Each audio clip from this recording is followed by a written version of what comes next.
Good morning friends. बघा, याच्या अगोदर आपण बघितलं आहे preparation of polythene.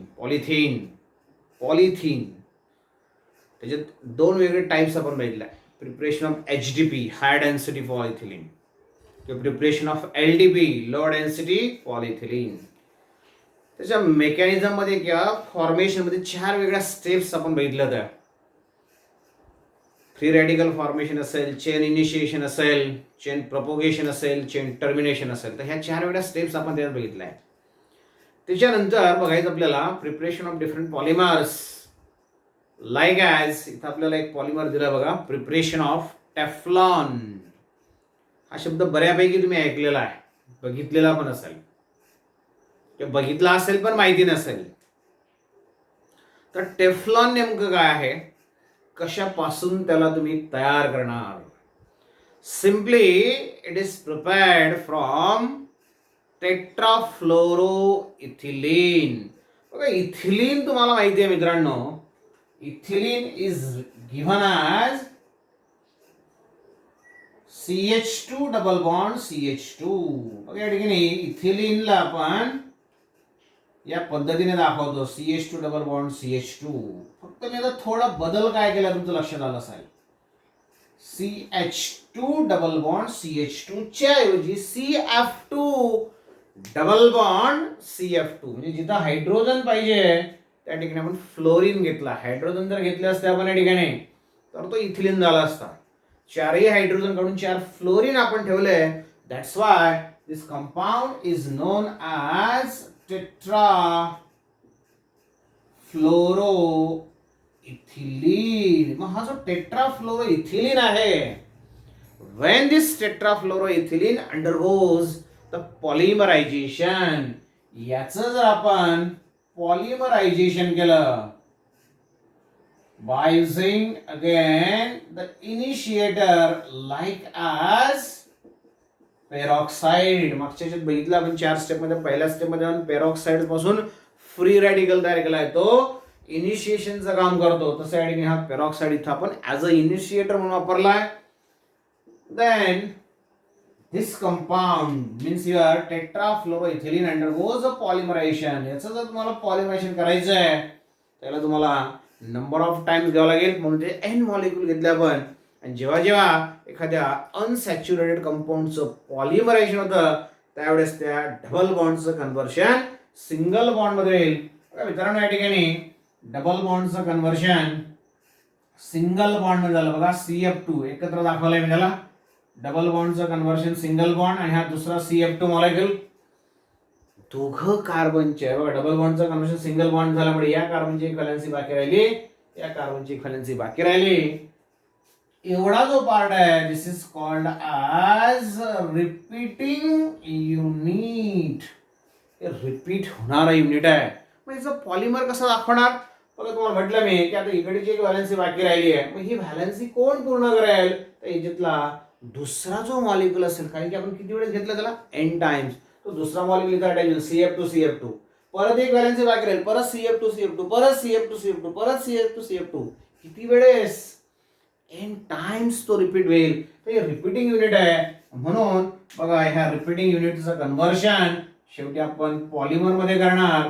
Repeating unit as it is तुम्ही दाखवणार, not H2 but it is F2. परीक्षेत पण असं चुकून आपल्याकडनं लिहिलं जातं, त्यामुळे लक्षात ठेवायचं. बघा, CF2 हे रिपीटिंग युनिट किती वेळेस रिपीट होणार आहे? N times. हा जो कंपाऊंड आहे हा तुमचा टेट्राफ्लोरोइथिलीन आहे. टेट्राफ्लोरोइथिलीन आपण N टाइम्स रिपीट करतोय, म्हणून याला नाव देणार तुम्ही poly tetrafluoroethylene. It is called as polytetrafluoroethylene, and this polytetrafluoroethylene is nothing but your Teflon. ह्यालाच तुम्ही टेफ्लॉन असं म्हणणार मित्रांनो. बघा, हा झाला तुमचा प्रिपरेशन ऑफ टेफ्लॉन. याच्या प्रॉपर्टीज काय असणार? It is quite resistant to heat. हीटला तो रेजिस्टंट आहे. It is resistant to chemicals. It is resistant to attack of corrosive chemicals. Corrosive केमिकलने जरी त्याच्यावर अटॅक केला तरी तो रेजिस्ट करतो त्याला, स्वतः ब्रेक होत नाही, because there is a presence of strong CF bond, carbon fluorine bond. इथं तुम्हाला क्लिअर दिसेल तो हा CF बॉन्ड, याच्यात पण CF बॉन्ड आहे, याच्यात पण CF बॉन्ड आहे. हा CF बॉन्ड त्या ठिकाणी आहे strong, that is resistant. Addition polymer आहे बघा, तुम्हाला म्हटलंय मी दोन प्रकारचे पॉलिमर बघतो आपण, ऍडिशन पॉलिमर आणि कंडेन्सेशन पॉलिमर. ऍडिशन पॉलिमर मध्ये त्याला म्हणतो आपण chain growth polymer. Chain grow झाली, एक एक मॉलिक्यूल ऍड होत गेला म्हणून addition polymer, chain growth polymer. दुसरा कुठला असतो तुम्हाला आठवत असेल, स्टेप ग्रोथ पॉलिमर. पुढच्या एक्झाम्पल्स मध्ये बघू वाटल्यास आपण काय तर 2 स्टेप मध्ये रिएक्शन होईल. हा तुमचा ऍडिशन पॉलिमर आहे, quite resistance to heat, quite resistant to attack of chemicals. Corrosive chemical जरी असलं तर अटॅक होणार नाही. असा जो टेफ्लॉन आहे याचा यूज तुम्ही कुठं करणार नेमकं? Here the Teflon is used in the preparation of non stick cookwares. प्रत्येकाच्या घरात असतं बघा नॉन-स्टिक कुकवेअर. नवीन कुकवेअर्स आले, स्वयंपाक करण्याचे भांडे जे आहेत ते नॉन स्टिकी असतात. आपले ट्रॅडिशनल जे असतात त्याच्यात जो तुम्ही काही स्वयंपाक केला असतो तो चिपकून जातो त्याला हिटिंगमुळे. पण आता हे जे आहेत नवीन व्हेसल जे आले आहेत त्यांना टेफ्लॉनची कोटिंग दिली असेल ब्लॅक कलरची, तुम्हाला माहिती असेल. त्या ब्लॅक कलरच्या कोटिंगवर फूड मटेरियल स्टिक होत नाही. तर नॉन स्टिक कुकवेअर जर तुम्हाला तयार करायचे असतील तर आपण ह्या टेफ्लॉनचा यूज करू शकतो. जसं आता फॉर एक्झाम्पल बघा, असं व्हेसल तुम्ही बघितलं असेल, द व्हेसल लाईक दिस. तर हा जो ब्लॅक पार्ट तुम्हाला दिसतोय मित्रांनो, दिस ब्लॅक पार्ट, ही जी कोटिंग आहे this is the coating of Teflon. टेफ्लॉनची कोटिंग आहे बघा. इकडनं तुम्हाला वेगळं दिसेल पण मधली कोटिंग जी आहे याला कुठलं फूड मटेरियल स्टिक होत नाही, चिपकत नाही. तर असे नवीन व्हेसल्स तुम्ही बघितले असतील तर याला म्हणणार तुम्ही non stick cookware. This is the coating of Teflon. Similarly here Teflon is used for the preparation of gasket. Gasket तयार करायचं असेल बघा, दोन याच्यातला गॅप तुम्हाला कमी करायचं आहे, लीक तुम्हाला भरून काढायचं आहे. पॅकिंग ज्याला म्हणतो आपण, दोन याच्यातली पॅकिंग करण्यासाठी जे तुम्ही मटेरियल वापरणार that one is called the gasket. जसं फॉर एक्झाम्पल कुकर प्रत्येकाच्या घरात असतो बघा मित्रांनो. कुकरचं वरचं पॅकिंग लावल्यानंतर मध्ये एक रिंग असते बरोबर आहे. ती रिंग जर नाही लावली तर कुकर त्याचं फंक्शनिंग करेल का? नाही, काही त्याचं लिकेज राहू शकतो. आणि लिकेज जर असेल तर मग कुकर वापरून पण फायदा नाही बरोबर आहे. तर ते लिकेज राहू नये म्हणून आपण एक रिंग टाकतो. ती रिंग जी तयार झाली त्याला गॅस्केट असं म्हणणार. And again that gasket is form by your Teflon. हे एक एक्झाम्पल म्हणून तुम्हाला असं गॅस्केट दोन मशीन्स चे पार्ट असतील त्यांच्यामध्ये कॅप असेल, त्यांना पॅक करण्यासाठी सुद्धा आपण ह्या गॅस्केटचा यूज करू शकतो. कुकरची रिंग तुम्ही सगळ्यांनी बघितलेली आहे. त्या पद्धतीने पॅकिंग साठी लिकेज होऊ नये म्हणून आपण लीक प्रूफ करण्यासाठी आपण ह्या पद्धतीने पॅकिंग वापरतो. And this packing is nothing but your gasket. तर हे झालं तुमचं preparation of Teflon, properties of Teflon and uses of Teflon. त्याच्यानंतर याच्यातला पुढचा कंपाऊंड आपल्याला बघायचा आहे, पुढचा पॉलिमर आपल्याला बघायचा आहे. And that one is your preparation of, जसं या ठिकाणी म्हटलं आपण टेफ्लॉन, तसा आहे तुमचा पॉली ॲक्रिलोनायट्राइल. याच्या अगोदर ऑलरेडी हे पण बघितलं होतं आपण आणि पॉली ॲक्रिलोनायट्राइल पण बघितलं बघा. पॉली ॲक्रिलोनायट्राइल पॅन ज्याला म्हटलंय तुम्ही, आठवत असेल तुम्हाला पॅन सांगितलं होतं मी.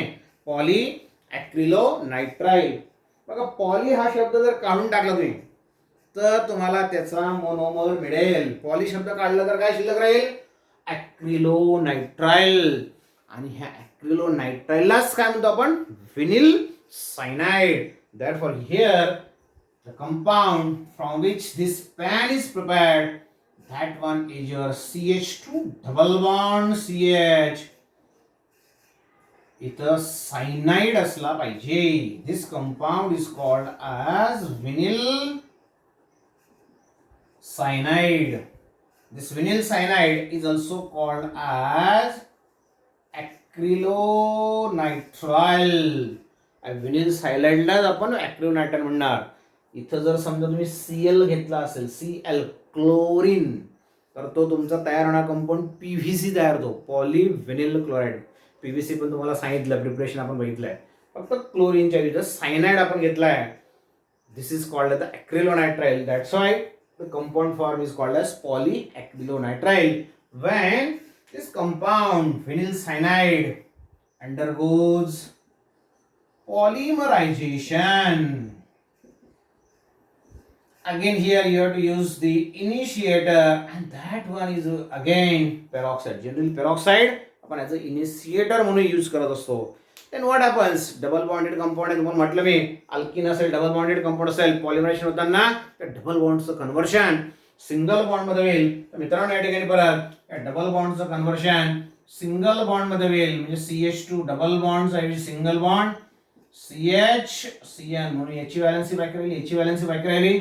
एवढा जो पार्ट असेल ह्या पार्टला म्हणणार तुम्ही रिपीटिंग युनिट.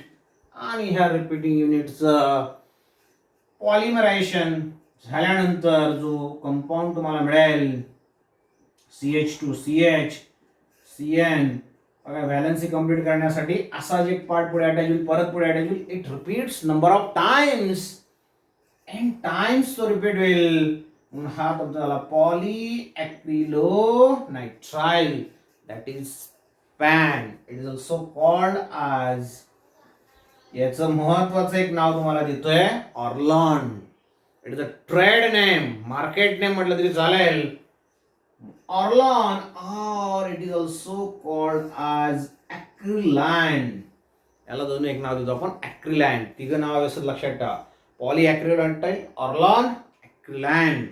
अशा पद्धतीने हा पॉलीॲक्रिलोनायट्राइल आपण तयार करू शकतो. It is also called as, मागच्या व्हिडिओज मध्ये तुम्हाला सापडेल बरोबर, it is also called as artificial wool. याला आपण आर्टिफिशियल वूल असं म्हणणार. आणि वूल म्हटल्यानंतर तुमचं लक्षात आलं असेल की याचं यूज आपण काय करणार. सिम्पली बघा याची युजेस काय असेल. पॉलीॲक्रिलोनायट्राइल पॅन आर्टिफिशियल वूल कशासाठी वापरणार. It is use in the preparation of blankets किंवा शॉल्स तयार. हिवाळ्याच्या दिवशी शॉल पांघरले जातात बरोबर ना, किंवा ब्लँकेट्स आपण घेतो पांघरायला, तर आर्टिफिशियल वूल पासून तयार केलं जातं, पॉलीॲक्रिलोनायट्राइल पासून तयार केलं जातं. ओरिजिनल वूल मिळणार नाही. एवढं शिप्स पासून जे मिळवलं जातं ते ओरिजिनल असतं. ते किती लोकांना पुरेल, नॉट पॉसिबल. तर आर्टिफिशियली ते वूलला तयार करण्यासाठी हा ॲक्रिलोनायट्राइल यूज केला जातो. त्याला म्हणणार तुम्ही पॉलीॲक्रिलोनायट्राइल आर्टिफिशियल वूल. शॉल्स तयार करण्यासाठी, स्वेटर्स तयार करण्यासाठी, ब्लँकेट्स तयार करण्यासाठी या पॉलीॲक्रिलोनायट्राइलचा यूज आपण करू शकतो. लक्षात आलं मित्रांनो. तर हे झालं तुमचं प्रिपरेशन ऑफ टेफ्लॉन असेल किंवा प्रिपरेशन ऑफ पॉलीॲक्रिलोनायट्राइल, म्हणजे तुमचा आर्टिफिशियल वूल असेल, पॅन असेल. त्याच्यानंतर बघायचं आपल्याला polyamide polymers. Polyamide polymers are generally called as the nylons. बघा शब्द काय वापरला आपण, polyamide polymers which are also known as nylons. नेमकं पॉलिएमाइड पॉलिमर काय असेल बघा. Poly means many and amide, amide group that is C double bond O NH. Amide linkage तुम्हाला माहिती आहे. This group is called as amide. आणि हा amide group number of times CONH किंवा NHCO हा नंबर ऑफ टाइम्स रिपीट होतो ह्या compounds मध्ये. That's why these compounds are called the polyamide polymers. बघा ह्याच कंपाऊंडला आपण दुसरा शब्द वापरलाय. these are also called as nylons because first of all these compounds were discovered in New York and London. New York आणि लंडन मध्ये यांचं सायमल्टेनियस डिस्कवरी झाली. therefore here these are called as nylons. मग नायलॉन शब्द कसा तयार झालाय, N यातला हा Y वापरलाय आणि लंडन मधला हा LON. हे जर NYLON तुम्ही एकत्र केलं तर तो नायलॉन तयार होतो. म्हणून त्यांना आपण नायलॉन असं म्हणणार. आणि कुठलाही नायलॉन असेल तर त्याच्यामध्ये अमाइड लिंकेज ही रिपीटेडली प्रेझेंट असते, परत परत येते. म्हणून या कंपाऊंड्सला म्हणणार तुम्ही these are called as the polyamide polymers. मग ह्या पॉलिअमाइड पॉलिमरला प्रिपेअर कसं करणार? Generally these are prepared from condensation of dicarboxylic acid and diamine. बघा ह्याला आपण प्रिपेअर करणार बाय कंडेन्सेशन पॉलिमरायझेशन. आताच मागच्या तुम्हाला एक्झाम्पल दिलं मी, ऍडिशन पॉलिमरायझेशन, त्याला तुम्ही म्हणणार चेन ग्रोथ पॉलिमरायझेशन. सेकंड टाईप आपल्याला या ठिकाणी बघायचं आहे, दॅट म्हणजे द कंडेन्सेशन पॉलिमरायझेशन. बघा ह्या दोघांचं आपण काय करणार? कंडेन्सेशन पॉलिमरायझेशन. आणि कंडेन्सेशन पॉलिमरायझेशन आलं तर तो असतो तुमचा स्टेप ग्रोथ पॉलिमर. नोट्स तुम्हाला दिल्या आहेत, मागच्या व्हिडिओ बघा, त्यात तुम्हाला समजेल की चेन ग्रोथ काय असतं आणि स्टेप ग्रोथ. इथं स्टेप ग्रोथ पॉलिमर, इथं तुम्हाला जास्त क्लिअर होईल अजून स्टेप ग्रोथ पॉलिमर का असणार किंवा कोणाला तुम्ही म्हणणार. तर डायकार्बोक्सिलिक ऍसिड आणि डायमाइन असा जो कंपाऊंड असेल याचं कंडेन्सेशन पॉलिमरायझेशन तुम्हाला करायचं. कंडेन्सेशन तर करायचं आहे, कंडेन्सेशन झालं तुम्हाला पॉलिमरायझेशन करायचं आहे, म्हणजे स्टेप ग्रोथ पॉलिमर तो तयार होईल. And that is nothing but your nylon. म्हणजे नायलॉन तयार करण्याची ही एक मेथड आहे. And again nylons can be prepared by, एक तर तुम्ही ह्या दोघांचं कंडेन्सेशन पॉलिमरायझेशन करू शकता, or these are prepared by, जसं या ठिकाणी म्हटलं आपण condensation polymerization, again these are prepared by ring opening. हे पण तुम्हाला सांगितलं मी, रिंग ओपनिंग पॉलिमरायझेशन. यालाच आपण रिंग ओपनिंग पॉलिमरायझेशन सुद्धा तयार करू शकतो. तर ह्या दोघं मेथड्स यूज करून कंडेन्सेशन पॉलिमरायझेशन किंवा रिंग ओपनिंग पॉलिमरायझेशन, ह्या दोघं मेथड, दोघांचे एक्झाम्पल याच्या अगोदर झाले आहेत क्लासिफिकेशन ऑफ पॉलिमर्स मध्ये पहिल्या दुसऱ्या लेक्चरला. तर या ठिकाणी रिंग ओपनिंग पॉलिमरायझेशन सुद्धा कंडेन्सेशन पॉलिमरायझेशन म्हणजे स्टेप ग्रोथ पॉलिमरायझेशन सुद्धा आपण नायलॉन्स तयार करणार. तर मित्रांनो, हे नायलॉन्सचे दोन इम्पॉर्टंट एक्झाम्पल आहेत ज्याच्यावर तुम्हाला बोर्ड एक्झामला भरपूरदा क्वेश्चन विचारला जाऊ शकतो. आणि दोन कुठले महत्वाचे एक्झाम्पल आहेत? The two important examples of nylons are, one of them is your nylon 66 and second one is your nylon 6. बघा दोन एक्झाम्पल तुमच्या समोर आहेत. एकाला म्हटलं मी नायलॉन 66 आणि दुसरा तुमचा नायलॉन 6. आता 6 काय असेल, 6 काय असेल, जेव्हा आपण त्याचं प्रिपरेशन बघणार त्यावेळेस तुम्हाला लक्षात येईल. तर बघा ऑलरेडी तुम्हाला मी दोन मेथड सांगितल्या आहेत, डायकार्बोक्सिलिक ऍसिड आणि डायमाइन. तिथं प्रोसेस जनरली कंडेन्सेशन पॉलिमरायझेशन होईल, त्याच्यानं जो पॉलिमर तयार होईल तो तुमचा स्टेप ग्रोथ पॉलिमर असेल. त्याचं एक्झाम्पल आहे nylon 66. Nylon 66 is prepared by dicarboxylic acid and diamine. असा कंपाऊंड ज्याच्यामध्ये दोन कार्बोक्सिलिक ग्रुप आहेत आणि असा कंपाऊंड ज्याच्यामध्ये दोन अमाइन ग्रुप आहेत, त्याच्या यूज करून तुम्हाला नायलॉन 66 तयार करायचं आहे. आणि रिंग ओपनिंगने जो कंपाऊंड तयार होईल तो असेल तुमचा नायलॉन 6. या दोघं मेथड नुसारचे एक्झाम्पल तुमच्या समोर आहेत. प्रिपरेशन करून बघू आपण. नाव consider the preparation of, here it is the preparation of nylon 66. दोघांचं प्रिपरेशन आपल्याला बघायचं आहे. त्याच्यातला पहिला जो कंपाऊंड बघतोय आपण, that one is your nylon 66. तो कशापासून तयार करतात ऑलरेडी तुम्हाला मी सांगितलं. It is prepared from dicarboxylic acid and diamine. म्हणजे असा कंपाऊंड ज्याच्यामध्ये दोन COOH ग्रुप असतील आणि दोन अमाइन ग्रुप असणारे असे दोन कंपाऊंड तुम्हाला युटिलाइज करायचे आहेत मित्रांनो. आता दोन COH ग्रुप म्हणजे डायकार्बोक्सिलिक ऍसिड, मग असं कोणता कंपाऊंड असेल? तर इथं त्याचा प्रिपरेशनसाठी पहिला जो कंपाऊंड आपण वापरतोय that one is your adipic acid. बघा त्याचं स्ट्रक्चर तुम्हाला सांगतोय.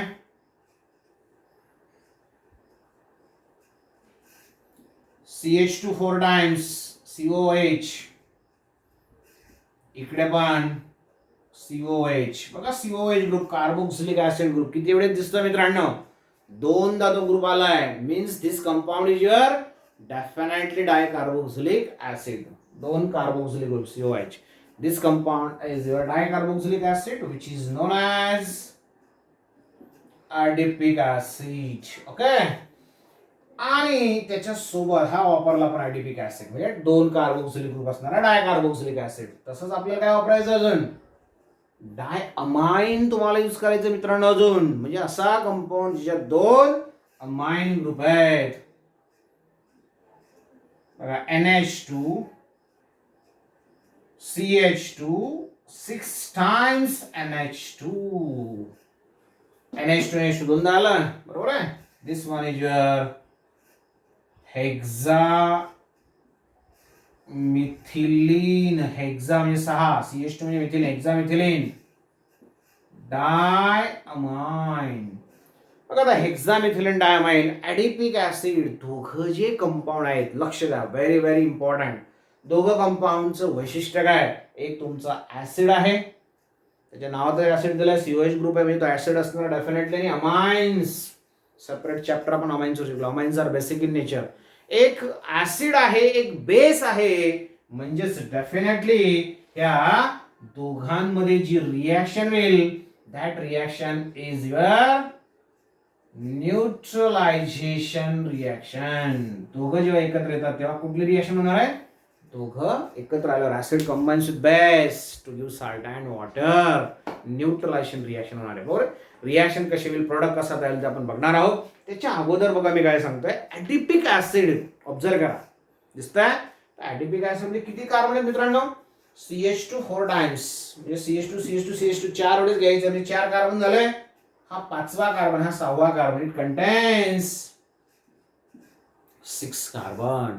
मग तसंच जर तुम्हाला विचारलं how many carbon atoms are present in your hexamethylene diamine, याच्यात तर कार्बन नाही, इकडे पण नाहीये, फक्त ह्या CH2 मध्ये एक कार्बन आहे. असा CH2 ज्याच्यात एक कार्बन तो 6 वेळेस तुम्हाला घ्यायचा. CH2 6 टाइम्स म्हणजे किती कार्बन आले, देर आर 6 कार्बन ॲटम्स. म्हणजे दोघं कंपाऊंड असे आहेत ऍडिपिक ऍसिड आणि हेक्सामिथिलीन डायमाइन, 6 कार्बन म्हणून त्या कंपाऊंडला रिप्रेझेंट करताना raw material from which it is prepared, ज्याच्यापासून आपण त्याला तयार करतो त्या रॉ मटेरियल मध्ये adipic acid hexamethylene diamine both contain 6 carbon atom. That's why it is known as nylon 6 or it is represented as 6. लक्षात आलं 6 का म्हटलंय. आता बघा acid combines with base to give salt and water. Acid आणि base combine झालंय, salt water कसं मिळेल, या ठिकाणी बघा फर्स्ट प्रॉडक्ट तुम्हाला कसा मिळतोय. Here in first step what happens, लक्षात द्या, व्हेरी इम्पॉर्टंट. OH ग्रुप हा ऍसिड आहे, H+ आयन टाकेल बाहेर. हा H+ आयन जो असेल तो ह्या अमाइन कडे अट्रॅक्ट होईल, बेस कडे अट्रॅक्ट होईल, कारण तो ऍसिडिक प्रॉपर्टी हा बेस दाखवणार आहे. त्याच्यानंतर इकडचा जो H+ आयन आहे, दिस H+ आयन, हा H+ ion it ads here. दोघं H+ आयन जे आहेत ते NH2 मधला जो नायट्रोजन आहे तिथं ते ऍड होतात. तुम्हाला माहिती आहे nitrogen lone pair of electron असतं मित्रांनो, खूप सिंपल आहे. Nitrogen contains lone pair of electron, आणि इथून जो H+ आयन बाहेर पडेल तो H+ आयन असा असेल त्याच्याकडे एकही इलेक्ट्रॉन असेल, त्याला 2 इलेक्ट्रॉनची गरज असते, म्हणून तो याच्यासोबत बॉन्ड फॉर्म करतो अमोनिया NH2 मधल्या नायट्रोजन सोबत. कसा कंपाऊंड तयार होतो बघा, आता व्यवस्थित बघा. हायड्रोजन जर शिफ्ट झाला असेल तर इथं फक्त काय ऑक्सिजन शिल्लक राहिला असेल, तिथून मी लिहायला सुरुवात करतो बघा.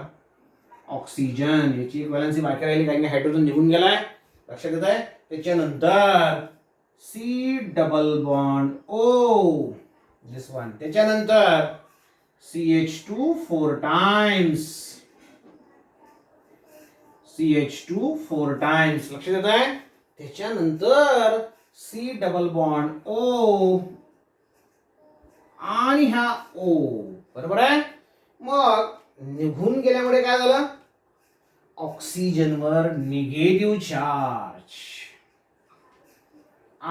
परत ऑक्सिजनवर निगेटिव्ह चार्ज. ओके, आता याच्यातला हायड्रोजन इकडे गेलाय, याच्याकडे आल्यानंतर त्या NH3 मधला NH3 तयार होईल ना, हा NH2 एक हायड्रोजन NH3, नायट्रोजनवर पॉझिटिव्ह चार्ज येईल. लक्ष द्या, दाखवतोय मी ना NH3, ज्याच्यावर आता नायट्रोजनवर पॉझिटिव्ह चार्ज, अमोनियम तयार होऊन गेला तो. लक्षात आलं.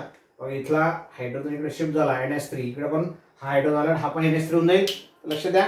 या पद्धतीने NH3 नायट्रोजनवर पॉझिटिव्ह चार्ज आला, तर पुढचा पार्ट कसा दाखवणार, हा NH3 झाला, त्याच्यानंतर हा CH2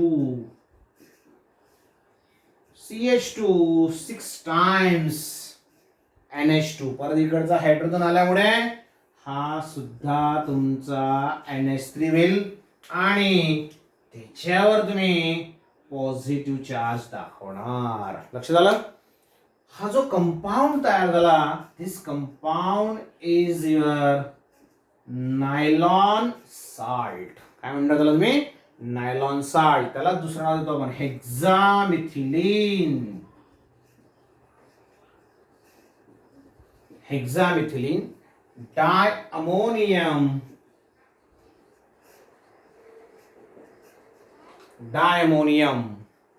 ऍडिपेट. Hexamethylene diammonium adipate, nylon salt. बघा आता हा जो नायलॉन साल्ट तयार झाला, लक्षात आपल्याला पॉलिमर तयार करायचं आहे.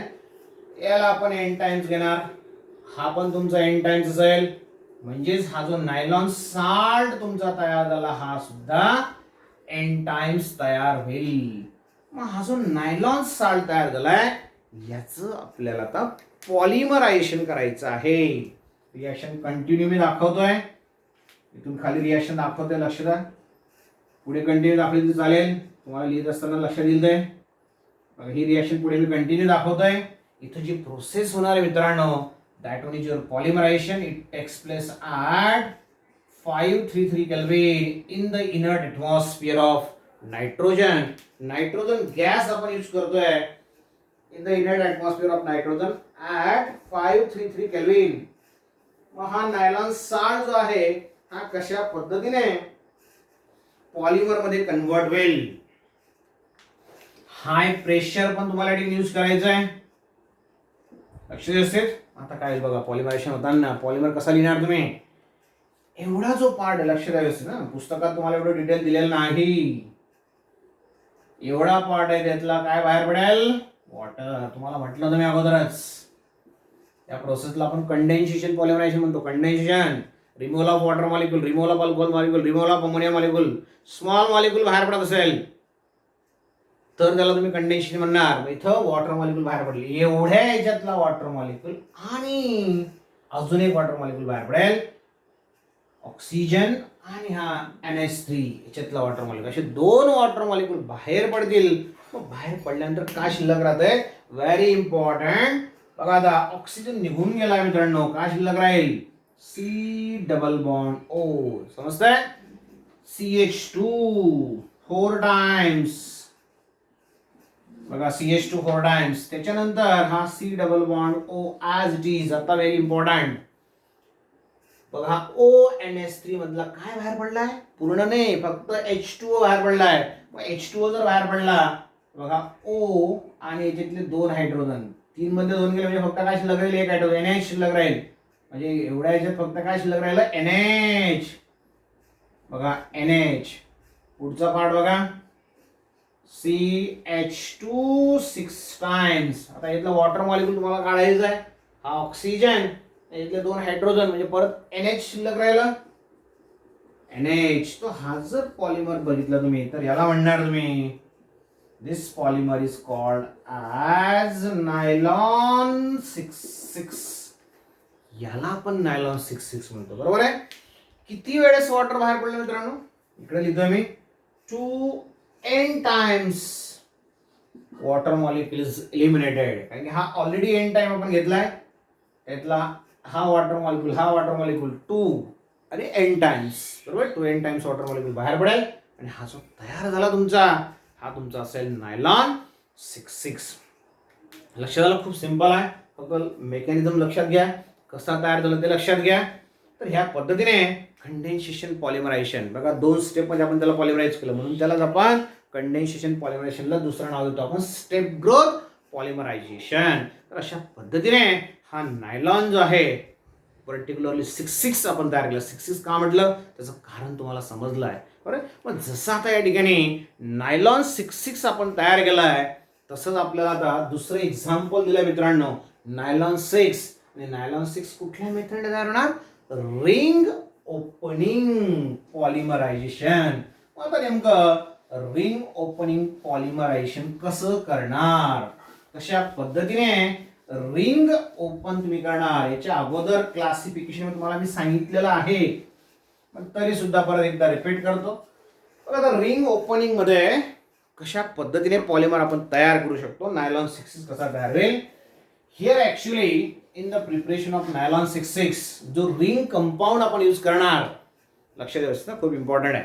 नायलॉन 6 प्रिपेअर करत असताना जो रिंग कंपाऊंड आपण यूज करतोय, that ring compound is form from the cyclization of, लक्षात द्यायचं, from the cyclization of this compound.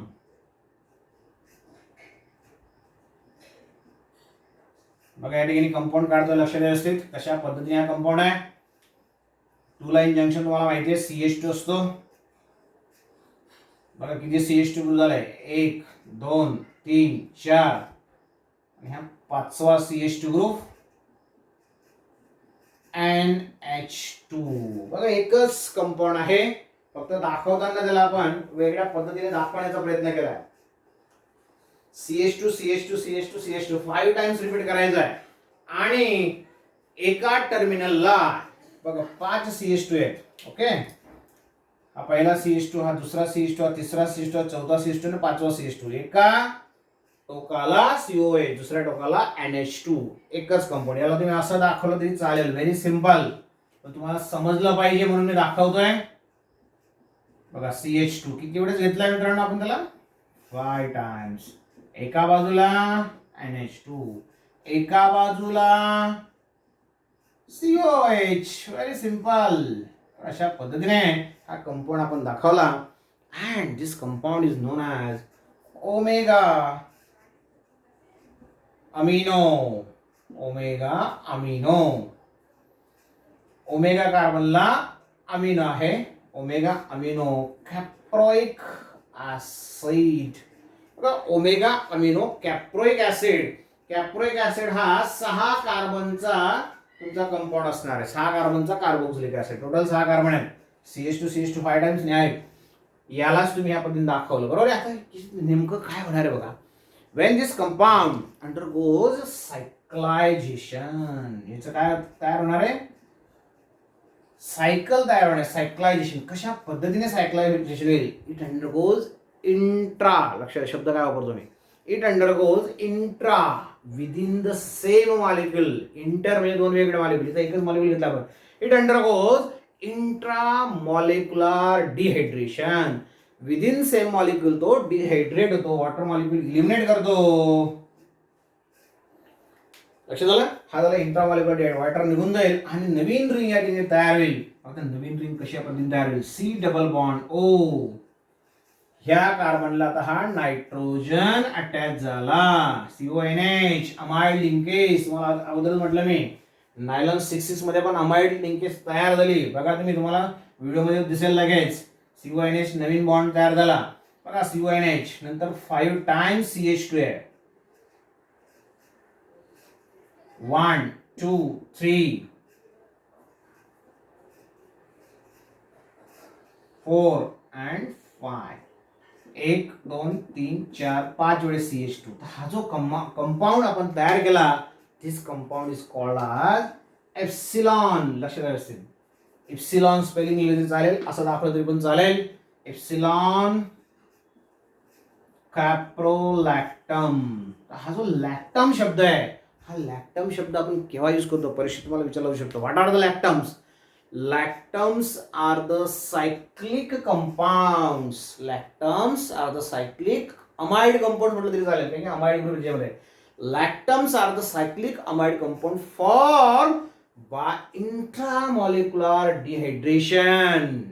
एखाद्या कंपाऊंडचं इंट्रामॉलिक्युलर डिहायड्रेशन करून जो सायक्लिक अमाइड कंपाऊंड तयार होतो, असा सायक्लिक अमाइड कंपाऊंड म्हणजे तुमचा लॅक्टम. आणि जो 6 कार्बनचा तयार होईल त्याला नाव दिले आपण, अमाइड लिंकेज असले पाहिजे, 6 कार्बन असले पाहिजे, त्याला म्हणणार तुम्ही एप्सिलॉन कॅप्रोलॅक्टम.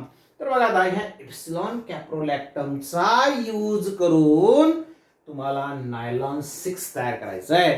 याला 6 का म्हटलं असेल बघा आता, कार्बनची संख्या किती, 1 2 3 4 5 6, CH2 CH2 CH2, बरोबर आहे. हा पहिला कार्बन CH2 मधला एक, नंतर परत CH2 परत CH2, असे टोटल 6 कार्बन आहेत. It contains 6 carbon, that's why it is called as nylon 6. बघा नायलॉन 6 आहे, त्याच्यामध्ये अमाइड लिंकेज असले पाहिजे. आणि याला म्हटलं आपण कुठल्या प्रोसेसने तयार होतो मित्रांनो, it is form by ring opening polymerization. Ring opening म्हणजे जी रिंग तुम्ही आता तयार केली आहे, कशाची रिंग तयार केली तुम्ही आता, एप्सिलॉन कॅप्रोलॅक्टम. कशापासून तयार केली आहे, ओमेगा अमिनो कॅप्रोइक ऍसिड. फड्यावर तुम्हाला दिसतंय. आता त्या रिंगला फक्त तुम्हाला ओपन करायचं आहे, रिंगला ब्रेक करून त्याला ओपन करायचं, म्हणजे तुमचा कंपाऊंड तयार होईल नायलॉन 6. पण तो पॉलिमर असला पाहिजे, म्हणून काय करणार तुम्ही, असा कंपाऊंड तुम्ही n टाइम्स घेणार आणि मग याचं रिंग ओपनिंग तुम्ही करणार. रिंग ओपनिंग तर झालंच पाहिजे. रिंग ओपनिंग नंतर पॉलिमरायझेशन झालं पाहिजे. It is heated at about 533 to 543 Kelvin in the inert atmosphere of nitrogen, or just you can heat it in the presence of water. पुस्तकात water दिलंय, but I think it is not the correct condition. Correct condition is your nitrogen. पुस्तकात दिले, तुम्हाला बघावं लागेल. Therefore here ring opening takes place. Ring open होईल, त्याचं पॉलिमरायझेशन होईल ह्या कंडिशन मध्ये, आणि मग तुम्हाला पॉलिमर मिळेल. And that one is your nylon 6. कशा पद्धतीने मिळेल बघा, here there is ring opening takes place. हा जो बॉन्ड आहे हा ब्रेक होईल. मित्रांनो बॉन्ड जर ब्रेक झाला तर काय तयार होतं बघा आता, C डबल बॉन्ड O. लक्ष द्या, C बॉन्ड ब्रेक होऊन गेलाय, तोच कंपाऊंड लिहायचा आपल्याला, फक्त सरळ चेन मध्ये लिहायचं. C double bond O, CH2 CH2 CH2 CH2 CH2 किती वेळेस आहे, 5 टाइम्स. 5 टाइम्स CH2, 1 2 3 4 5, आणि त्याला पुढे NH. एवढा जो पार्ट हा रिपीटिंग युनिट आहे, हा किती वेळेस रिपीट होईल, n टाइम्स. बघा आता लक्ष द्यावेस ना, हा पॉली अमाइड आहे का, C डबल बॉन्ड NH ग्रुपचे आहे का, हे फार महत्वाचं आहे. हा एक पार्ट झाला, असा n टाइम्स मला घ्यायचा आहे. मग मला पुढचा दुसरा पार्ट लिहायचा आहे. मी परत कुठून सुरुवात करेल, C double bond O CH2 5 times NH, परत C डबल बॉन्ड. ह्याच्या पुढे NH च्या पुढे काय येणार आहे, C डबल बॉन्ड. म्हणजे तुमचा C double bond NH group amide group आला. नंबर ऑफ टाइम्स तो रिपीट होईल, n टाइम्स, कारण की हा n टाइम्स रिपीट होणारा ग्रुप आहे. हा जो पॉलिमर तयार झाला, that polymer is nothing but your nylon 6. तर हा झाला तुमचा नायलॉन 6.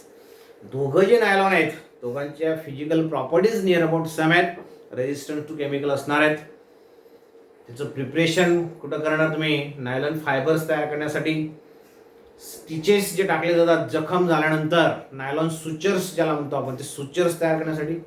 नायलॉनची होजियरी तयार करण्यासाठी, कापड तयार करण्यासाठी टेक्सटाईल इंडस्ट्रीमध्ये याचा यूज केला जातो. Similarly it is use to prepare the fishing net. मासे पकडण्यासाठी जी जाळी तयार केली जाते, ते जाळं तयार करण्यासाठी सुद्धा याचा यूज केला जातो. अजून वेगवेगळ्या प्रॉपर्टीज आहेत, तर तुम्ही सहज बघू शकता, वाचू शकता, सहज तुम्हाला समजेल.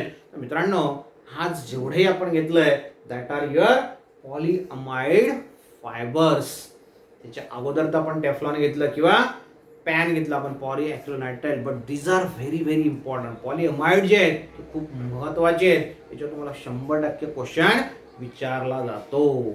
समजलं. तर या पद्धतीने नायलॉन 6 असेल किंवा नायलॉन 6 असेल, दोघं कॉमनली त्यांना आपण नायलॉन असं म्हणणार, because they contain amide link. कोणताही नायलॉन असू दे अमाइड लिंकेज असेल. नायलॉनचा अर्थ तुम्हाला सांगितलं मी, कसे डिस्कवर्ड झालाय, कुठं डिस्कवर्ड झालाय, त्याच्यानुसार तो शब्द वापरलाय.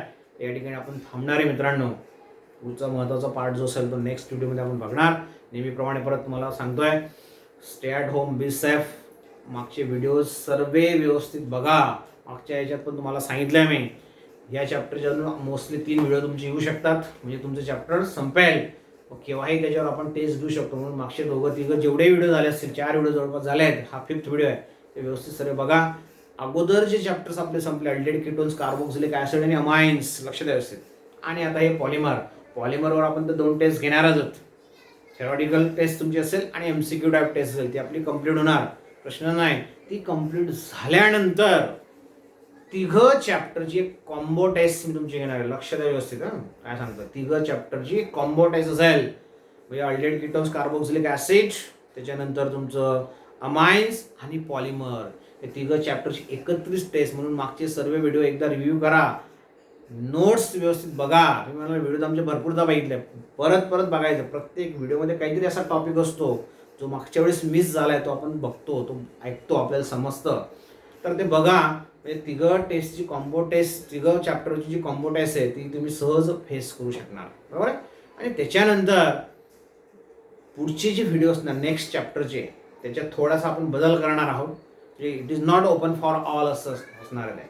फक्त लिमिटेड जे विद्यार्थी आपल्यापर्यंत पोहोचणारे आहेत, आपल्याकडचे आहेत, त्यांच्यासाठी एक वेगळी सिस्टीम मी सुरू करणार.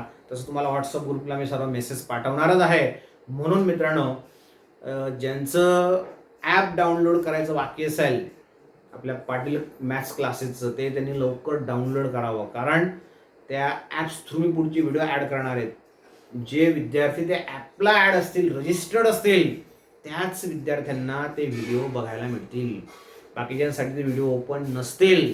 म्हणून ते ॲप लवकर आज उद्यामध्ये डाउनलोड करा. एकदा जर त्याच्यावर सर्व व्हिडिओ माझे अपलोड झाले, त्याच्यानुसार जर मी टीचिंग करायला लागलो, लाईव्ह टीचिंग त्याच्यामध्ये पण होऊ शकतं, तर नंतर मात्र तुमचं रजिस्ट्रेशन होणार नाही. म्हणून व्यवस्थित तुम्हाला जो मेसेज मी व्हॉट्सअपला पाठवला आहे त्याच्यानुसार त्या ॲप डाउनलोड करा.